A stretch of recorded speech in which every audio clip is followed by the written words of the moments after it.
This is NatSec Matters. I'm host Michael Allen with Beacon Global Strategies. Today I'm joined by Ms. Sara Schuman, Managing Director of Beacon's International Trade Practice. Previously, Sara Schuman served as the Senior Trade Representative for China at the Office of the U.S. Trade Representative. She was also previously the Minister Counselor for Trade Affairs at the U.S. Embassy in Beijing from 2018 to 2023. Ms. Schuman joins us today for a discussion on President Trump's recent trip to Asia and the trip's implications for international trade and U.S. economic security. Stay tuned as we speak with Sara Schuman. Sara, welcome to NatSec Matters. It's great to be here. Thanks, Michael. Well, we are glad you are on the podcast. We're also glad at Beacon Global Strategies that you have joined us from USTR, where you worked on China issues, of course, and that you have started our international trade practice. So this is great to have you. It's great to be here. There's so much to talk about. There is so much to talk about. We're going to start with the president's Asia trip and then zoom the lens back a little bit and talk about just the prominence and convergence of economic and national security. But first, let's just get your review on what happened on the president's trip to Asia as it pertained to trade, and what were the most notable developments that you saw? Yeah, I mean, the president's trip to Asia, I think, from the administration's perspective, was a huge success. There were a number of trade agreements that were entered into in Southeast Asia. There were also a number of trade agreements with Japan and Korea, and then there was also the big discussion with China with President Xi. And I think the trade agreements in particular that were reached with Malaysia and Cambodia, there were also frameworks with Vietnam and Thailand. They really underscored that the Trump administration, has a strategy on trade that they're pursuing, and it seemed to be working. And I think that they're very excited with what they've accomplished.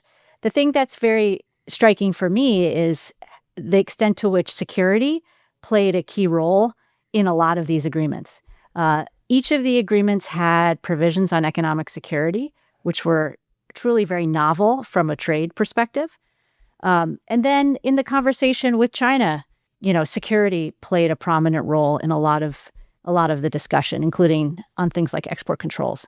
So the big takeaway for me was that with this trip to Asia, while there was a lot of focus on the economic side of things, security really was a key feature in a lot of those economic agreements. Gotcha. Okay, so you mentioned Malaysia, Cambodia, and Thailand, and you referenced an emerging strategy.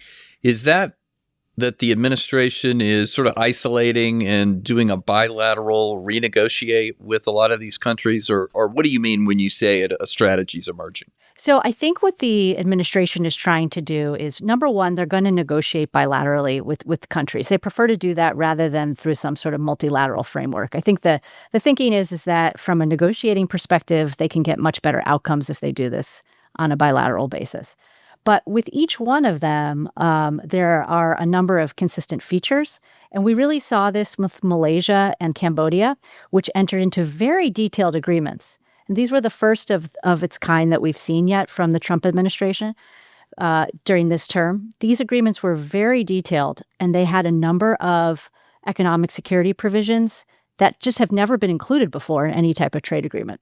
So I'll give you some examples. There were some provisions on working together on export controls, working together on an investment screening, but then also things like if the United States believes there's an unfair trade practice and levies tariffs against another country, that country should also think about what tools they can use to take a similar action. So Gotcha.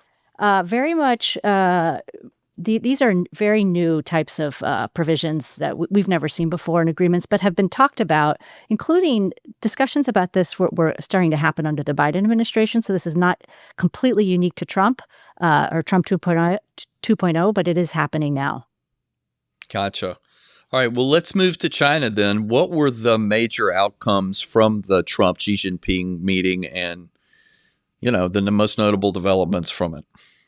Well, I think just to back up for a minute and think about what was the context going into that meeting, only a couple weeks before, China had announced massive new export controls on rare earths and other materials that were really threatening to basically suspend the normal global economy as we know it, where you would need to get a license in Beijing to get a magnet that had even trace amounts of minerals from China.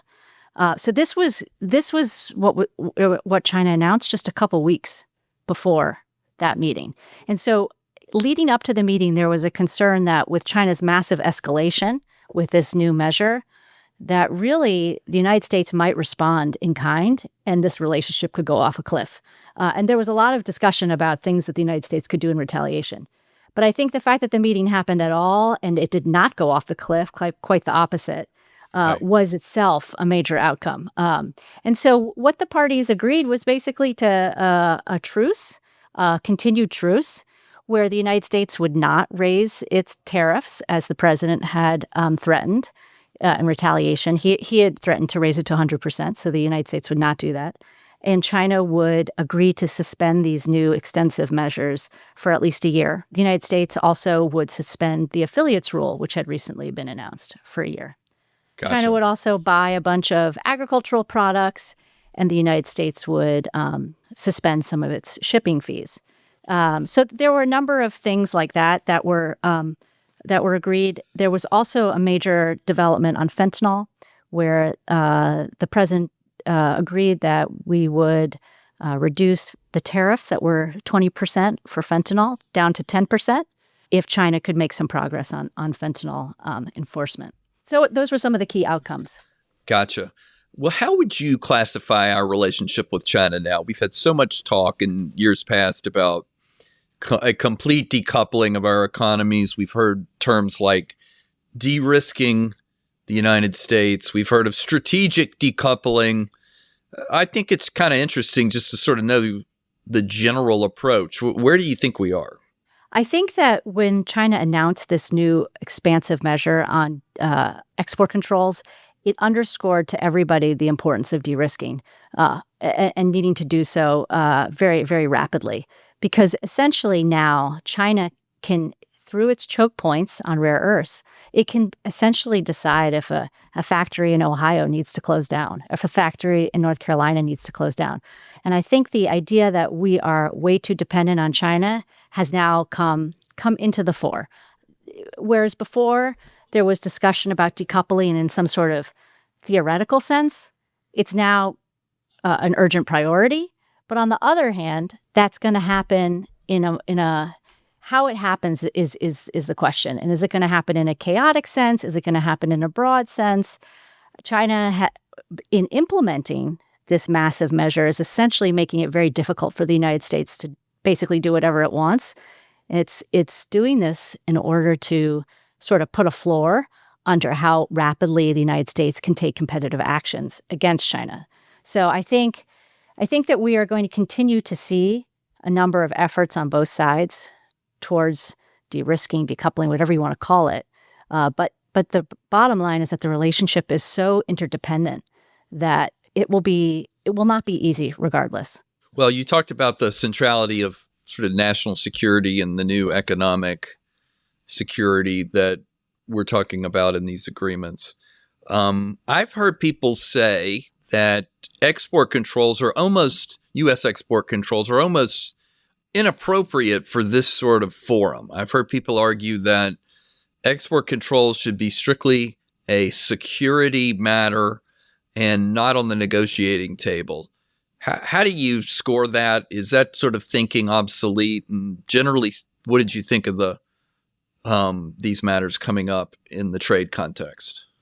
So I think for the meeting between President Trump and President Xi, the fact that the United States decided to suspend the affiliates rule for 1 year in exchange for China's suspension on export controls, that really is a sort of a historic new moment, I think. And what's the affiliates rule?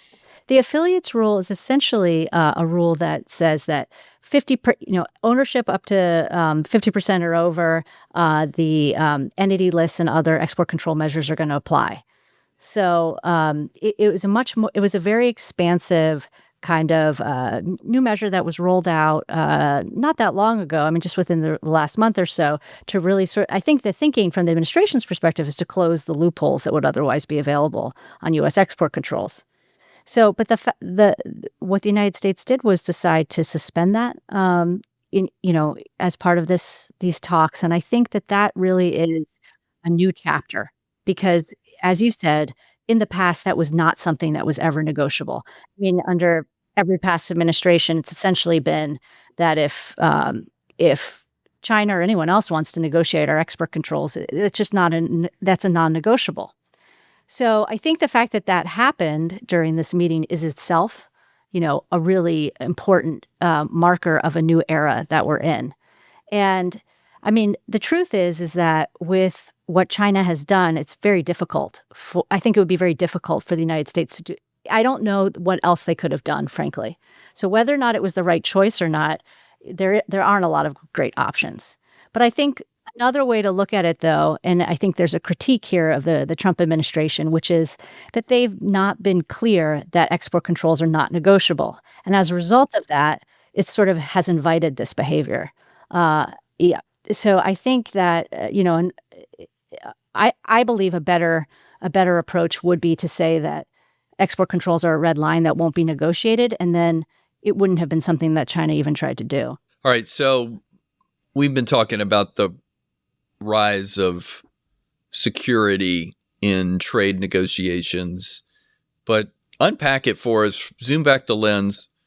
When did this start? Is it just completely intertwined with the rise of China and our concerns about them as sort of a gigantic economy with a mercantilistic bent? And you kind of tell us, based on your long trade career, when this new issue began to come to the forefront.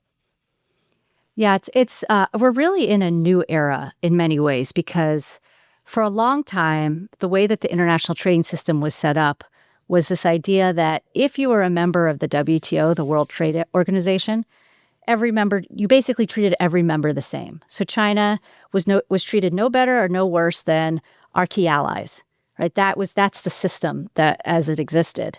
And over time, especially as China became much more adversarial, but also as it became clear that its non-market practices were truly undermining the system, and even if they were sometimes following the rules, the spirit was undermined. The idea that it made sense to treat China the same as it did with our other trading partners just didn't make sense anymore. And that was true even during the Biden administration. There were a lot of efforts we were already imposing elevated tariffs on China for a number of reasons, even before Trump 2.0. So I think that this breakdown in the idea that we should treat all of our partners the same, it no longer held. As you know, China has now become not only a very powerful country, but it's also the manufacturer to the world. 1/3 of manufacturing value add it comes from China. I mean, basically, almost everything in the world, in some way, some supply chain is going to be tied to China. It's very difficult to completely extract China from all of our supply chains. And that's not an accident. That has been part of a very long-term strategy to put themselves into a position where the world depends on them. And that's been not just an economic strategy, but also a geopolitical strategy. So that strategy is now playing out, and that's what we're seeing, which is that the entire world is dependent on China for critical minerals, but in addition for a lot of other products. And now, when China wants to access that choke point, we are in a position where we have to consider, that they have enough power to be able to control the behavior of other countries, including the United States, through their trade power. We're going to take a quick break, and we'll be right back with more of our discussion with Sara Schuman. If you're looking for a way to make a difference this Veterans Day, consider the work of Hero Dogs, a local DC nonprofit that improves the lives of our nation's heroes by placing skilled service dogs with veterans and first responders living with disabilities. Beacon Global Strategies is proud to sponsor our very own hero dog, Ginny, who's currently training to support a future veteran. You can follow Ginny's journey on Instagram at HeroDogsGinny. That's at HeroDogsGinny, Ginny with a G. To learn more about how you can help make a difference this Veterans Day, please visit www.hero-dogs.org. Happy Veterans Day. Let me ask you if this is a critique of the Trump administration. I mean, I feel like I've been reading about our vulnerability to Chinese critical minerals for years. I remember some conservatives, Nadia Shadlow, writing about this as long as 8 to 10 years ago. So was it a surprise to people who have watched the U.S.-China relationship that they would use critical minerals to, in effect, extort us, in effect, to hit back at us very, very hard for some of our measures? I mean, I think it shouldn't come as a surprise to anyone. I mean, if you look at what happened to Japan in 2010, clearly this is something that China can do and has had the capability to do. So I think it's a matter of both the capability and the intent. So the capability has been there for a long time. The question is whether or not they've had the intent to do it and whether or not to exercise that authority, essentially. And I think that a lot of people had gotten sort of complacent in thinking that China wouldn't exercise that towards the United States. During the Biden administration, they were not very heavy-handed in a lot of the ways that they responded. So I think people were expecting that same sort of approach. But China came in with a very different approach, I think, to Trump 2.0 than it did to the first term and to the Biden administration. They came in much more ready and willing to hit back hard, and hit back in an asymmetrical way, using non-tariff measures. So during the first Trump term, when President Trump imposed tariffs on China, they responded tit for tat with tariffs, but only tariffs. This time, they came back with tariffs and measures on rare earths. And so I think for those who expected this to play out like the first term, it hasn't. But that's not an accident, because China's been preparing for this for years. And they were preparing for a second Trump term and expected that this would be the playbook. And so they had a playbook ready. So it feels like about a month ago, it was when China came out with an export control of their own, of a licensing, seemingly an onerous licensing process to export critical minerals, not just to the United States, but everywhere around the globe. First of all, was it a surprise that they issued, as you call it, an asymmetric measure against us? Or was it just the scope that they did it in that was the most surprising? Well, I think it's important to back up and point out that they've been doing this steadily on rare earths since April. So this is not the first time they restricted rare earths since April. That's when it started. But they've also been doing this on gallium and germanium and other products. So the fact that they did this at all, but by October, this is not a huge surprise. What was surprising in October was just the sheer scale and extent of this. It would have applied to, as I mentioned before, any even trace amounts anywhere in the world. So if a producer in Mexico was going to send something to somebody in the United States, they would have to get a license. There wasn't even the administrative capability to carry out such an extensive licensing regime. And I think that China would like to make the case that it's very similar to the U.S. Export control system, which also has this concept of a foreign direct product rule and all these kinds of things.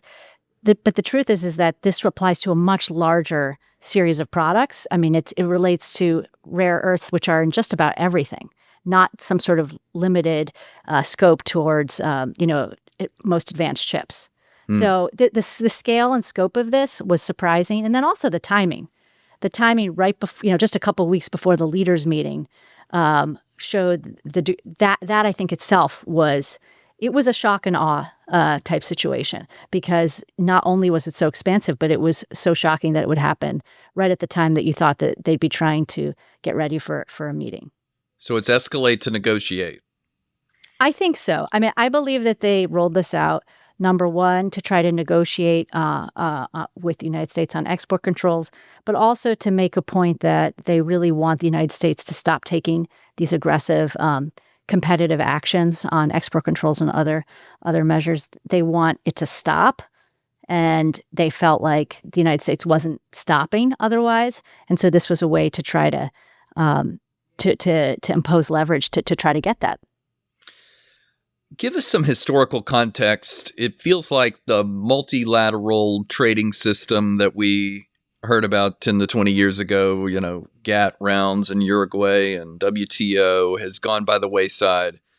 Are there other examples of a strategic competition upending a global trading system? Is this the first one? Kind of put us in history and tell us what you see. Yeah, it's interesting that you mentioned that. I think that this administration, and having spoken to a lot of people in senior roles here in the trade part of this administration, I really think they view trade as a tool of economic statecraft. And they think that we're in a new economic order where we cannot count on the WTO or multilateral trading system to protect us. In fact, the multilateral trading system is in the course of American history, but also sort of world history. The idea that, we've only really had a few decades of sort of the WTO. Through most of human history, trade and economics are a tool of statecraft. And I think from this administration's perspective, I think they're looking at it that way. And they're thinking that while the WTO might have made sense under certain conditions that used to exist, it really doesn't make sense now with a major player like China. And so I can't say that this has never happened before, but I think that in a way we're kind of going back to a system that once existed. And I should point out here that the United States has not pulled out of the WTO. In fact, they've just submitted their annual fees, which I think were overdue. So I think they're walking that balance delicately. But on the other hand, I think it's quite clear that they're not investing in the WTO, and they think that for U.S. security, it's important that we do what we need to do from a trade perspective outside the WTO. So, what's interesting about your perspective, not just because you were in USTR, but you were actually USTR's representative in China for as many as 5 years, I think you told me. Yeah. And those were big years, 2018 to 2023. What did you see while you were there? What surprised you? What were some insights that you gained there that you might not have been able to fully appreciate had you been back here in Washington on 17th Street? Yeah, I mean, I've been going to China for more than 20 years. And what's striking to me is how much has changed.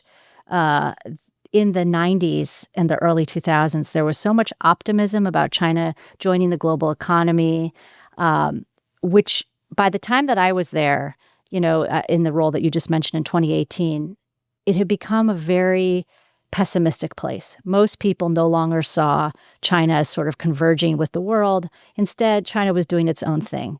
And under President Xi Jinping, there's also a sense that China is going to have to deal with a lot of problems, and there's not a lot that anybody can do about it. That's just like from the man on the street perspective.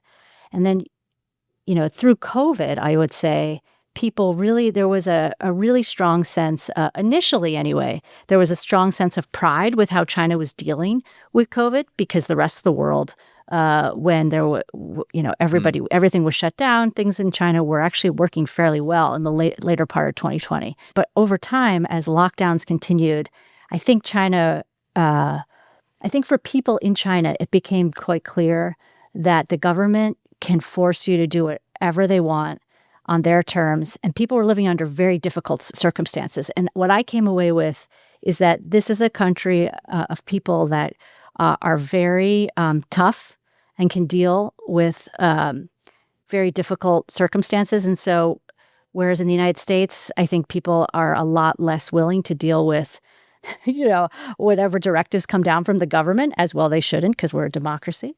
Mm-hmm. But I think I came away with the feeling that if anyone thinks that they can just put some pain on China and that's going to make them change. That's definitely not the case. Not the case. No, China will make its own decisions and its people will have to deal with it. I mean, when I was there during COVID, for example, there was a long period of time where people didn't have access to the vaccine there, even though it was available in the rest of the world, but they wanted to be self-reliant, so they wouldn't let the vaccine in. So people were literally dying because of their self-reliance initiatives, right? Wow. And so I think it's very difficult for Americans to understand the degree to which China will make its people endure pain, frankly. There's a Chinese expression for this about eating bitterness. And I think that sense of resolve for them is part of the strategic competition, which is why when you think about like imposing tariffs at, 100% tariff, I think China's feeling is we can endure. We can endure much more than the American people can endure. Yeah. So I think that plays very much into their concepts about, sort of strategic competition and who, that they can outlast the United States. Well, this tracks with all the commentary that they are more resilient, but even if they weren't more resilient, they have an authoritarian government who will impose things upon them. And so therefore, they can take a punch for longer.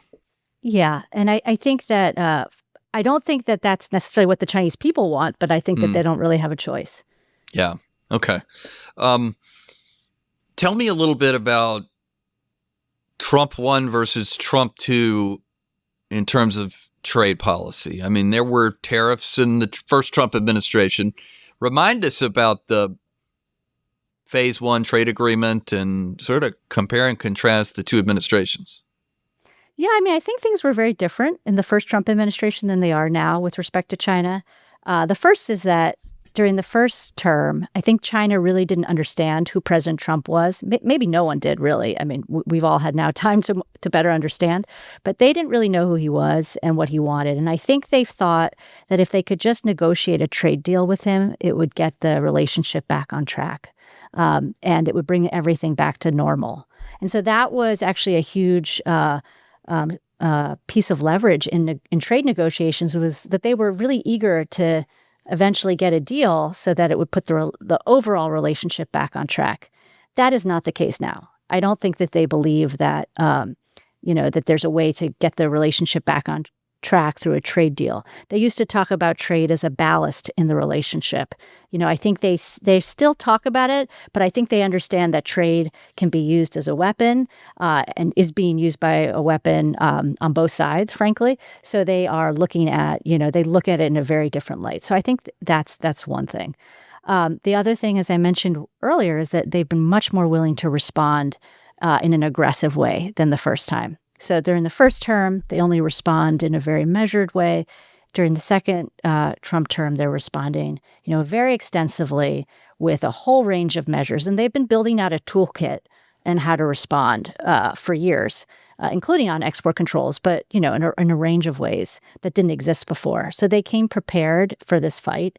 And I think they really wanted to demonstrate to President Trump that he did not have escalation dominance over them this time around, because last time they were on the back foot in so many ways.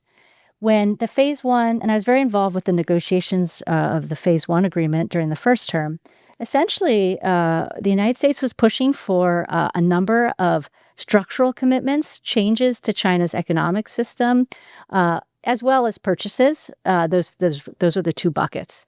I think this time around, nobody is expecting China to make these sort of fundamental structural changes. So that I don't even think is on the table for conversation right now as one of the, the key asks. Nobody's expecting China to really, become more like a market economy. That's just not the case. So that is another difference. And then finally, I mean, the agreement itself was very one-sided. It was primarily about all the things that China would do. Whereas this time around, I think, and this is why I think we see them responding so aggressively, is they only want to be treated as an equal. And, if there's any concessions on their part, there are equal concessions on the U.S. side. And so after the Trump-Xi meeting, China released a statement, and they went point for point where the U.S. conceded something and then China did something. So they were very clear. They're very clear about looking not like they're on the back foot like they were in the first term.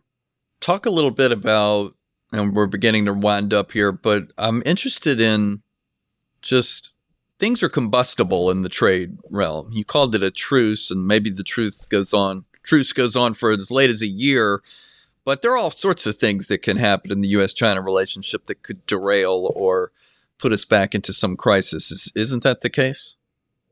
Yeah, I mean, I think that on each side, they've taken measures now that would last, in theory, for a year. But I do think that there's a good chance that something happens before then that upsets the apple cart. There's going to be a lot of tension beneath the surface in order to keep that truce in place, both because on both sides, there are actions that both could intentionally choose to take that they think are necessary for their own security or for their own interests that they need to take. And the other side might react strongly to that. So just to give an example, there are a number of investigations that are still outstanding from the U.S. side. So a number of Section 232 investigations, any of which, China might react strongly to. So there's all these things that we know, will probably come to the fore within this year, any one of which could put a lot of strain on the relationship. And then those are just the things we know about. I mean, there's all the unknowns, right? Because it's because China's such a big country and this is a vast relationship, anything that could happen in the South China Sea or it could happen to an American person. I mean, there are a number of things, any of which could, destabilize the relationship, even unintentionally. So I've been saying that I think that with President Trump saying he's going to go in April to China, I think that gives you an idea that he's going to try to hold things together through April. But, maybe we get through the midterms, we'll see.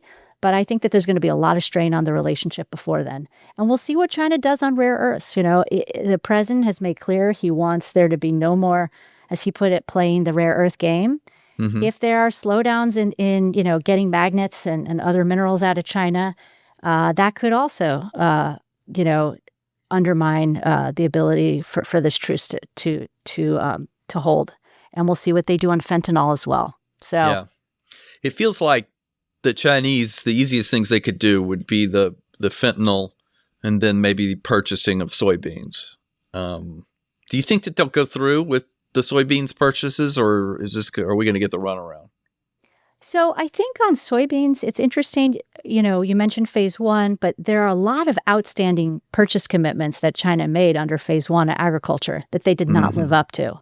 And so USTR actually recently, right before the trip, announced that they were going to investigate China's compliance with that agreement. So I think that we'll see that the U.S. will continue to put pressure on China on agriculture. And from the Chinese perspective, honestly, that's the easiest thing that they can do. The easiest thing they can do is to ensure that the soybean purchases continue. I think it's actually much harder to really take significant action on fentanyl. They should be doing it, and there's a lot more that they can be doing. But will we actually see, the flow of precursor chemicals stop? That's going to be much more difficult. And I think that honestly, people are pretty skeptical of China's ability to really cut off the flow of those illicit precursor chemicals. I think that agriculture is the easiest one, and hopefully they can at least do that. At least do that. So, just last question here for you, Sara. We've talked about this new paradigm where security matters are playing a profound role in the economic relationship with China. Looking ahead, what developments, maybe signals, will you be looking for in the coming months on this score? I think it'll be important to watch how the United States works with partners and allies on shared concerns. So, for example, on critical minerals, during the president's trip, he announced a number of agreements with Japan and Thailand, Malaysia, I believe, on critical minerals. But will we see the United States really work with partners to deal with this issue? This is going to be, I think, critical, because this is not something the United States can do alone. And also, I think that the administration has been very focused on sort of America first, and can they find a way to actually effectively work with partners? Because at the end of the day, there's really no strategy that involves America doing this alone. So I think that's going to be really important. I think that the trade agreements that we saw entered into in Malaysia and Cambodia, for example, that create this alignment around economic security, I think what we're going to try to see is the United States try to trade more with those countries that can align with us on security. And so I think we're going to see more agreements come out like this, and we'll see how that plays out. Will countries really align with us on economic security? Or are these just things that they agree to in this document, and then when push comes to shove, they're not going to really do anything? But I think that is going to be something to watch, because I think the United States is going to be asking for our partners to really align with us more on security if they want to maintain the trade agreements with us. So that's going to be another key area to watch. Okay, so this new paradigm is here to stay. Sara Schuman, thank you so much for joining NatSec Matters, and congratulations on your new international trade practice here at Beacon. Thank you so much, Michael. That was Sara Schuman. I'm Michael Allen. If you enjoy listening to NatSec Matters, please leave us a rating and review. We'd love to hear from you. If you're interested in becoming a sponsor, please email our team at bgs@bgsdc.com. You can also find this email in the show notes. Please join us next week for another episode of NatSec Matters.